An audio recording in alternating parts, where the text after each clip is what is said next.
नमस्कार दोस्तों, आज हम सीखेंगे प्रोबेबिलिटी या फिर चांस अर्थात किसी भी चीज की होने की संभावना क्या है। गणित में किसी घटना की होने की संभावना को हम Pn से लिखते हैं। P अर्थात प्रोबेबिलिटी और N अर्थात घटना। किसी घटना N होने की संभावना निकालने के लिए हम यह सूत्र इस्तेमाल करते हैं। सबसे पहले हम निकालते हैं कि विशेष परिणाम की संख्या क्या है और फिर हम निकालते हैं कि सारे परिणामों की कुल संख्या क्या है। उदाहरण के तौर पे मुझे बताएं कि पट आने की संभावना एक सिक्का उछालने पे क्या हो सकती है, यानी P ऑफ पट। अगर हम एक सिक्का उछालते हैं तो या तो चिट आ सकता है या फिर पट आ सकता है, यानी कुल संख्या सारे घटनाओं की हुई 2 और पट कितनी बार आ सकता है 1, यानी पट आने की संभावना हुई आधी। अब यदि मुझे चित आने की संभावना निकालनी हो तो हम वो कैसे निकालेंगे। P चित, हमारे पास फिर से कुल परिणाम आ सकते हैं 2, या तो चित या तो पट, और चित आ सकता है 1 बार।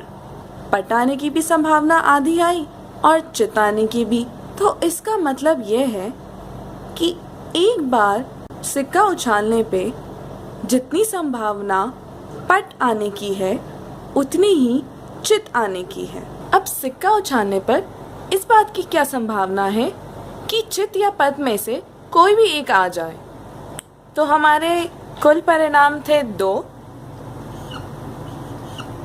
1 चित और 1 पट। 2 1 और 1 हुए 2, यानी संभावना हुई 1। मुझे बताइए, यदि मैं सिक्का उछालूं और कहूं कि मुझे इस बात की संभावना बताए कि ना ही चित आए और ना ही पट, कुल घटनाओं होने की संख्या हुई 2 और ना ही चित आए और ना ही पट, यह संख्या हुई 0, यानी संभावना हुई 0। अब इससे आपको क्या समझ में आता है कि कोई भी घटना के घटित होने की सबसे अधिक संभावना हो सकती है 1, अर्थात वह घटना हर हाल में घटेगी, और सबसे कम संभावना हो सकती है 0, अर्थात वह घटना कभी नहीं घटेगी। इससे हम यह भी बता सकते हैं कि Pn जो है वो हमेशा 1 और 0 के बीच में ही आएगा। यदि हमारे पास एक से अधिक वस्तु हो तो उसके कुल परिणाम हम कुछ इस प्रकार भी निकाल सकते हैं। कुल परिणाम हुए एक वस्तु के कुल परिणाम की घात n। यहाँ n का मतलब है हमारे पास जितनी वस्तुएं हैं।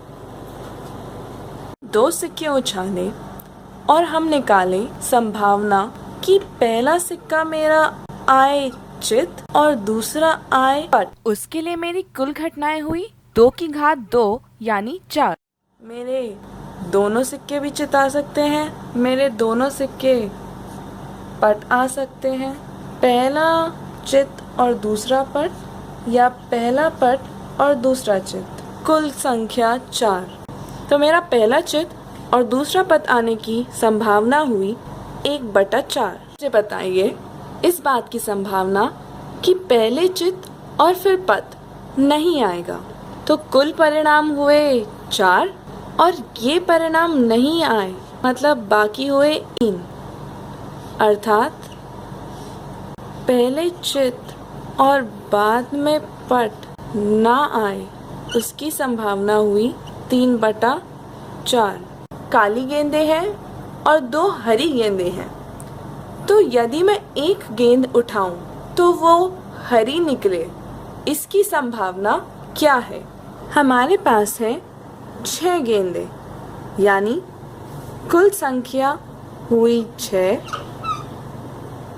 जिनमें से हरी है 2, यानी हरी आने की संख्या हुई 2, अर्थात हरी आने की संभावना क्या हुई। जी हाँ, 1/3। था ना ये आसान दोस्तों। धन्यवाद।